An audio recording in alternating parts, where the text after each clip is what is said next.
नमस्कार प्रेक्षकांनो, मालिकेचा आजचा भाग खूपच उशिरा आलेला आहे, त्यामुळं आत्ता तुमच्यापर्यंत त्याचे अपडेट पोहोचवण्याचा मी प्रयत्न करत आहे। खरं तर आजच्या भागामध्ये खूप जबरदस्त अशा गोष्टी घडलेल्या आहेत। त्यामध्ये इकडे सायली आणि अर्जुन म्हणजेच नक्की खऱ्या तन्वीचे जे सॅम्पल आहेत ते हरवलेले होते, ते अर्जुनच्या हाती लागलेले आहेत। त्याचबरोबर इकडे आपल्याला पाहायला मिळतं ते म्हणजेच साक्षी आणि सचिनचा खरा चेहरा साक्षीच्या समोर आलेला आहे। कारण इतके दिवस आपल्याला असं वाटायचं की साक्षीच खूप डेंजर आहे, पण प्रेक्षकांनो तसं नाहीये, सचिन तिच्यापेक्षा सुद्धा जास्त डेंजर आहे हे आपल्याला पाहायला मिळणार आहे। तर हे सगळं कशा पद्धतीने होणार आहे ते आपण आपल्या आजच्या या व्हिडिओमध्ये पाहणार आहोत। त्यासाठी हा व्हिडिओ शेवटपर्यंत पहा। त्याचबरोबर चॅनलवरती नवीन असाल तर चॅनलला नक्की सबस्क्राईब करा। इकडे आपल्याला पाहायला मिळतं की आता सायलीने सरबत अस्मिताला दिलेलं असतं, त्याचबरोबर विमल आणि कल्पना या दोघी सुद्धा सरबत घेत असतात। तेव्हा मात्र इकडे कल्पना आणि विमल बोलत असतात। विमल म्हणते की खरंच वहिनी, तुम्ही किती चांगले आहात ना, म्हणजे मी नोकर असून पण तुम्ही माझ्याशी इतकं चांगलं वागता, एवढं सगळं माझ्यासाठी करता। आता तुमच्यासोबत मला इथे सरबत प्यायला सुद्धा तुम्ही बसवलेलं आहे। तेव्हा कल्पना म्हणत असते की विमल, हे बघ, मी तुला किती वेळा सांगितले, तू आमच्यासाठी बाहेरची नाहीये, तू सुद्धा या घरातलीच आहे, मग तू असा विचार का करतेस? असा विचार करायची अजिबात गरज नाही, असं कल्पना विमलला सांगत असते। सायली म्हणते की हो, आणि मग सायलीला कल्पना सांगू लागते की अगं, कैऱ्या मिळालेल्या होत्या ना, तर मी मार्केटमधून येताना ना कैऱ्या आणलेल्या आहेत, तर मला काय वाटतं माहितीये का, आपण लोणचं करूया का? म्हणजे बघ, तुला काय वाटतंय, असं ती सांगू लागते। आणि त्याच वेळेस इकडे सायली म्हणते, पण आई, माझ्या डोक्यात एक प्लॅन आलाय। कारण सायलीच्या डोक्यात असा प्लॅन आलेला असतो की प्रियाला अडकवायचं, आणि प्रियाला कसं अडकवायचं या सगळ्या गोष्टींचं प्लॅनिंग आता सायली करत असते। त्याच वेळी आता ती सांगते, आणि हा जो प्लॅन आहे तो म्यूट आहे प्रेक्षकांनो, तो आपल्याला काही ऐकायला येत नाही। नक्की तो कसा वर्क होणार आहे तेव्हा त्या गोष्टी आपल्या समोर येणार आहेत। तर इकडे सायली सांगत असते की हो, आज प्रिया घरी नव्हती, बाहेर जाणार आहे, आणि ती उशीर आली, कारण कल्पनाचं असं म्हणणं असतं की आम्हाला घराला कधी नव्हे ते लॉक लावून जावं लागलेलं आहे, त्यामुळं ती सांगत आहे।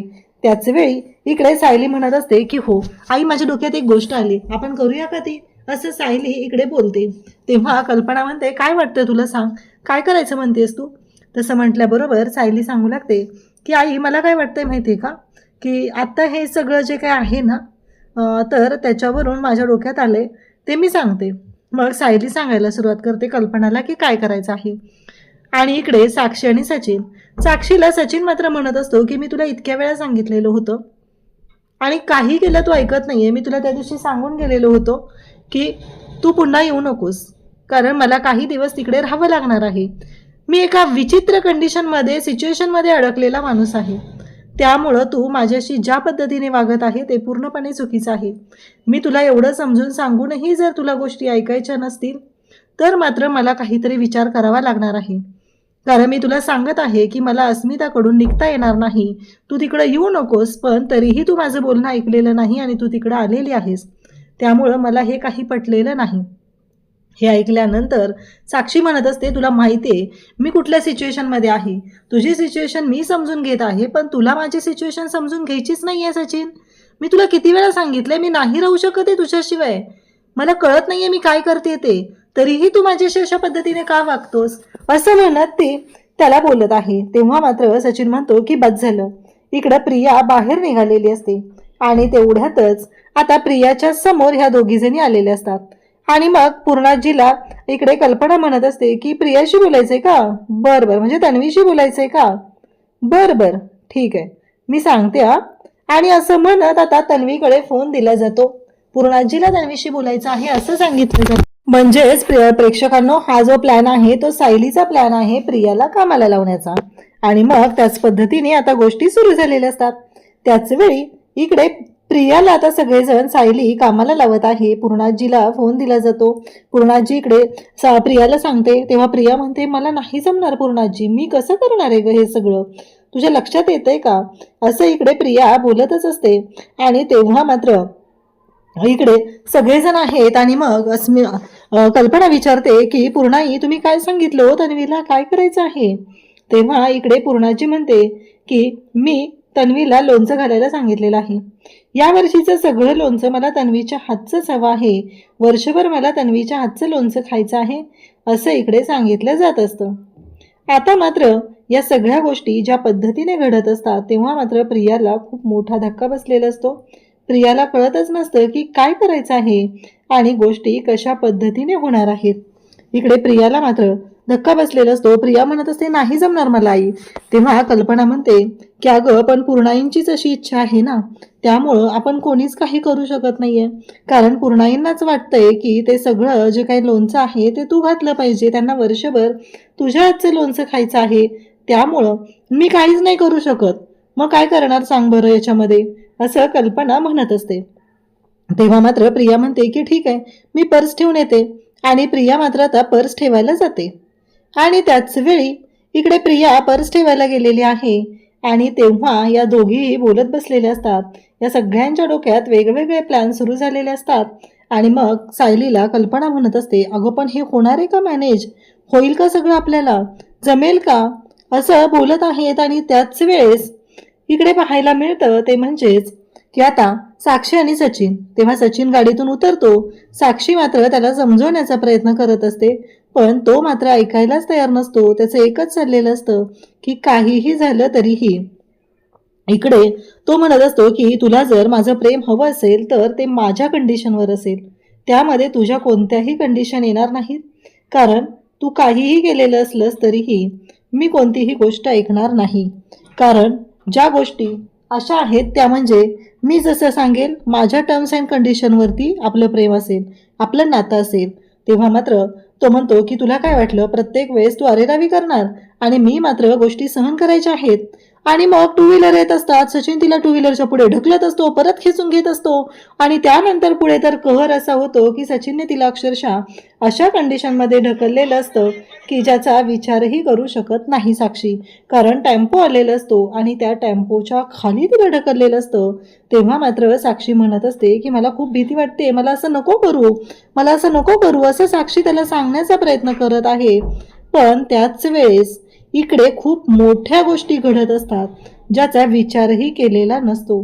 कारण ज्या पद्धतीने हे सगळं समोर येऊ लागलेलं असतं आणि या सगळ्या गोष्टी घडत असतात. आता मात्र इकडे जेलमध्ये आता जेवायला बसलेले असतात. त्याचबरोबर जेवायला बसल्यानंतर महिपत आणि नागराज. महिपत मात्र आता नागराजच्या शेजारी बसलेला आहे. आणि महिपत म्हणत असतो की मला ना कळतच नाहीये. नागराज म्हणतो की सांग ना, म्हणजे आपण एकत्र असणार आहोत ना, का काही वेगळ्या गोष्टी घडणार आहेत, असं इकडे नागराज महिपतला विचारत असतो. पण महिपत मात्र इकडे सांगायलाच तयार नसतो. महिपतचं एकच आहे, तो गप्प राहिलेला आहे. जेलमध्ये मैफतने नागराजशी हात मिळवावं असं नागराजला वाटतंय, पण मैफतने मात्र नागराजच्या दोस्तीची अजून कबुली दिलेली नाही आहे. आणि इकडे मैफतच्या ताटातील पोळी एक जण काढून घेत आहे आणि तेव्हा मैफत चिडलेला आहे. मैफत पाहतो आणि म्हणतो, आता तू मला उपाशी ठेवणार, तुझी एवढी लायकी आहे का रे माझ्या ताटात हात घालायची? असं म्हणून मैफतने त्याचा हात धरलेला आहे. जेलमधले त्या व्यक्तीला माहिती नाही आहे की मैफत हा नक्की कोण आहे. नागराज बघतच राहतो. मैफतने एका क्षणात त्या व्यक्तीला नुसतं हाताला धरून लोळवलेलं असतं आणि तो व्यक्ती अक्षरशः लोळत असतो. नागराज पाहतो. नागराज म्हणतो, मैफत मग काय आहे ना आपली दोस्ती कबूल? अजूनही मैफत त्याच्याकडे बघत नसतो. त्या लोळत असलेल्या व्यक्तीला असतो बोलत असतो आणि म्हणतो, इथून पुढं माझ्या ताटात हात घालताना विचार करायचा, मी उपाशी राहू शकत नाही, समजलं? नागराजने हात पुढं केलेला असतो. आता मैफत त्याच्याकडे पाहतो आणि नागराज आता मागं हात घेत आहे. कारण मैफत खूप चिडला आहे हे त्याला समजलेलं आहे. चिडलेल्या मैफतला डिवचणं म्हणजे एखाद्या नागाला डिवचल्यासारखं आहे हे नागराजच्या लक्षात येतं.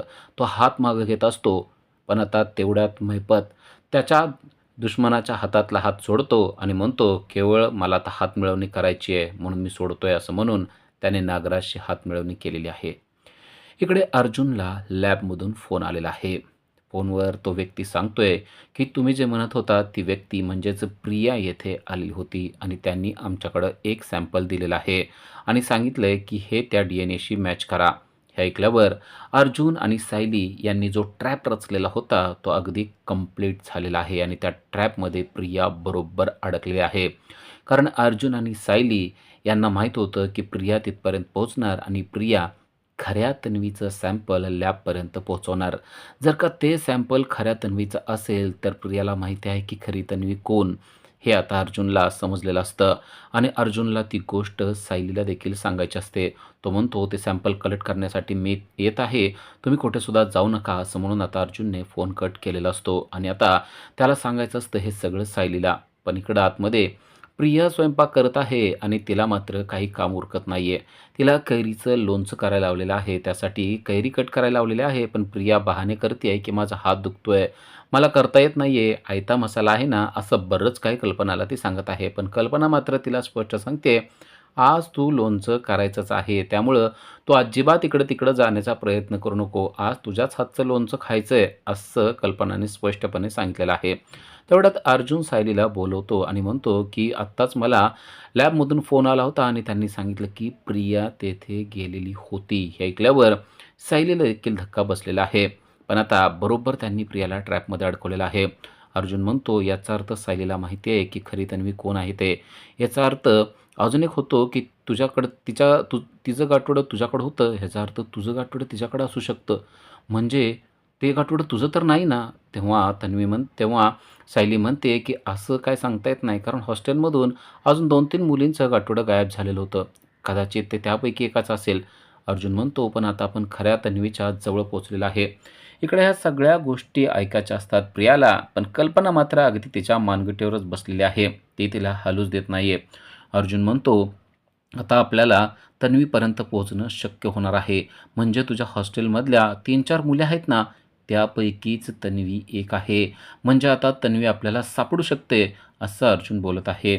आणि सायली देखील म्हणते, हो मला देखील तसंच वाटतंय. अर्जुन म्हणतो, आता या गोष्टीची भनकसुद्धा आपण प्रियाला लागू द्यायची नाही आहे. आत्ताच्या आत्ता मी लॅबमध्ये जातो आणि तिनं जे सॅम्पल दिलेलं आहे ना, ते सॅम्पल मी घेतो. तेव्हा सायली म्हणते, हो तुम्ही लवकरात लवकर जा, मी देखील आता घरातलं काम आटपते आणि पर्यंत तुम्ही तिकडून जाऊन या, मग आपण त्या विषयावर बोलूया. असं म्हणून सायली आता तिच्या कामाला गेलेली आहे आणि अर्जुन हा आता त्याच्या कामावर म्हणजेच लॅबकडे चाललेला आहे. कारण आता लॅबमधून त्याला ते सॅम्पल जमा करायचं आहे आणि खरी तन्वी कोण आहे इथपर्यंत पोहोचायचं आहे आणि ती गोष्ट प्रियाला माहिती आहे हे देखील त्यांना आता समजलेलं आहे. इकडे लॅबमध्ये ज्या व्यक्तीनं प्रियाने दिलेलं सॅम्पल ठेवलेलं असतं, नेमकी त्याची ड्युटी समाप्त झालेली असते आणि त्याने चार्ज दुसऱ्याला दिलेला असतो आणि तो आता तेथून चाललेला असतो. नवीन आलेल्या व्यक्तीला या दोघांचं म्हणजेच अर्जुन आणि या माणसाचं नक्की काय बोलणं झालेलं आहे याबाबत काहीच माहिती नसतं. अर्जुन इकडं त्याच्या मित्राकडे आलेला आहे आणि तो त्याला सांगतोय की मला असं वाटतंय की आपण आता खऱ्या तन्वीपर्यंत पोहोचू शकतो आणि मला असं वाटतंय की प्रियाला खरी तन्वी कोण आहे ते देखील माहिती आहे. तेव्हा तो म्हणतो जर असं असेल तर आपण तिलाच डायरेक्ट विचारलं तर ती सांगू शकेल का? पण अर्जुन म्हणतो ते आपल्याला कधीच काही सांगणार नाही आहे. आपल्याला आता लॅबमध्ये जायला पाहिजे आणि तिने नक्की काय घोळ घालून ठेवलेलं आहे ते बघणं गरजेचं आहे. कारण ते सॅम्पल नक्की तिनं कसं मिळवलं, कुठून मिळवलं आणि त्या सॅम्पलचं आपल्याला काय करता येईल का, हा प्रश्न महत्त्वाचा आहे. असं म्हणून आता अर्जुन त्याच्या मित्राला घेऊन लॅबमध्ये चाललेला आहे आणि ते दोघंही लॅबमध्ये जात असतात. पण त्यांना माहिती नाही आहे की ज्या व्यक्तीनं ते सॅम्पल ठेवलेलं आहे नेमकी त्या व्यक्तीची ड्युटी समाप्त झालेली असते आणि त्या ठिकाणी दुसराच एक व्यक्ती आलेला असतो आणि तो व्यक्ती पाहतो की त्या ठिकाणी प्रियाने ठेवलेलं एक सॅम्पल असतं, त्यावर प्रिया लिहिलेलं असतं आणि डोंट यूज लिहिलेलं असतं. पण त्याचा असा गैरसमज होतो की प्रिया लिहिलेलं आणि डोंट यूज लिहिलेलं आहे, याचा अर्थ हे वापरायचं नसेल, म्हणून त्यानं ते सॅम्पल चक्क कचऱ्यामध्ये टाकलेलं असतं आणि आता तो त्याचं काम करत बसलेला असतो. तोपर्यंत इकडं अर्जुन आणि त्याचा मित्र हे दोघेही लॅबमध्ये पोहोचलेले असतात आणि आता त्यांना ते सॅम्पल मिळणार आहे या खुशीत ते असतात. आणि जेव्हा ते लॅबमध्ये जातात तेव्हा तो व्यक्ती त्यांना सांगतो की तुम्हाला कोणतं सॅम्पल पाहिजे? तेव्हा अर्जुन म्हणतो ते आत्ताच माझं तुमच्या सिनियरशी बोलणं झालेलं होतं, त्यांनी सांगितलं होतं की एक सॅम्पल ठेवलेलं आहे, ते सॅम्पल मला पाहिजे. तेव्हा तो म्हणतो, अहो ते सॅम्पल तर मी आत्ता टाकून दिलं, कारण त्यावर डोंट यूज दिलं होतं, म्हणून मला वाटलं की कदाचित ते सॅम्पल वापरायचं नसेल. आणि तेवढ्यात कचरा गोळा करणाऱ्या व्यक्तीनं ते सॅम्पल कचरापेटीत देखील घेऊन गेलेला असतो. इकडे प्रियाला काही केल्या बाहेर जायचं आहे, पण कल्पना अजूनही तिला जाऊ देत नाही आहे. आता कैऱ्या चिरून झाले तर मसाला करायचा आहे. प्रिया म्हणते, अहो काय तुम्ही माझ्या मागं लागलाय, आयता मसाला मिळतोय ना? कल्पना म्हणते, हो मिळतो, पण आपल्याला घरचाच मसाला पाहिजे आणि तुझ्या हातचाच पाहिजे. असं म्हणून तिला मात्र ते अजिबात हलू देत नाही आहेत. आता अर्जुन आणि त्याचा मित्र आलेला आहे. त्यांना जे सॅम्पल पाहिजे होतं ते मात्र सॅम्पल मिळालं नाही. कारण ते जेव्हा लॅबमध्ये जातात तेव्हा त्यांना समजतं की ते सॅम्पल त्या व्यक्तीकडून कचऱ्यामध्ये टाकून देण्यात आलेलं आहे आणि आता ते सॅम्पल मिळेल का? असा प्रश्न दोघांच्या मनात निर्माण झालेला आहे. पण तो सांगतो की आत्ताच तो कचरा नेणारा व्यक्ती आला होता. कदाचित तो कचरा अजून बाहेरच असेल, त्यामुळे तुम्हाला तो त्यातलं सॅम्पल देखील मिळू शकेल. अर्जुन आता एका क्षणाचाही विलंब न करता लगेच त्याच्या मित्राला सांगतो की पटकन आपल्याला जाणं गरजेचं आहे आणि त्या सॅम्पलमध्ये, त्या कचऱ्यामध्ये आपलं DNA सॅम्पल मिळतंय का ते बघणं गरजेचं आहे.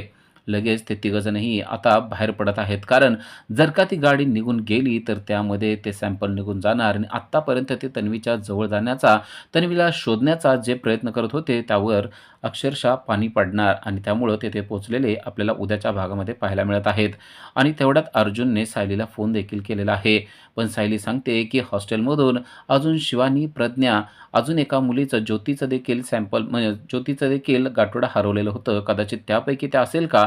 तेव्हा हे सगळं प्रियानं ऐकलेलं आहे आणि तिला कळलं आहे की आता हे त्या गाठोड्यापर्यंत देखील पोहोचलेले आहेत.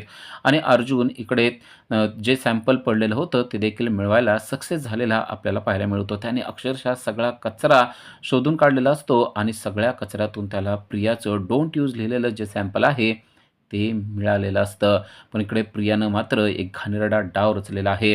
तिनं बरोबर सायलीच्या पायाला पोळलं पाहिजे आणि त्यावरचं ते जे तुळशीपत्र आहे ते जायला पाहिजे, यासाठी एक तवा गरम करून ठेवलेला आहे आणि नकळत सायलीने त्यावर पाय ठेवला पाहिजे अशी तजवीज देखील करून ठेवलेली आहे. आणि बिचारी सायली ही शांतपणे किचनमध्ये येत असते तेव्हा तिच्या पायाजवळच तो तवा असतो. तिच्या लक्षात ती गोष्ट येत नाही आणि बरोबर त्या तव्यावर तिनं तो पाय टाकलेला आहे आणि अक्षरशः तिचा पाय भाजलेला आपल्याला पाहायला मिळत आहे. आणि लगेच कल्पनाने अर्जुनला फोन करून घरी बोलवलेला आहे.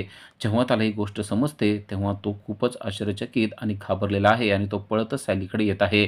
अशाच अपडेटसाठी आजच आमच्या चॅनलला सबस्क्राईब करा. थँक्यू.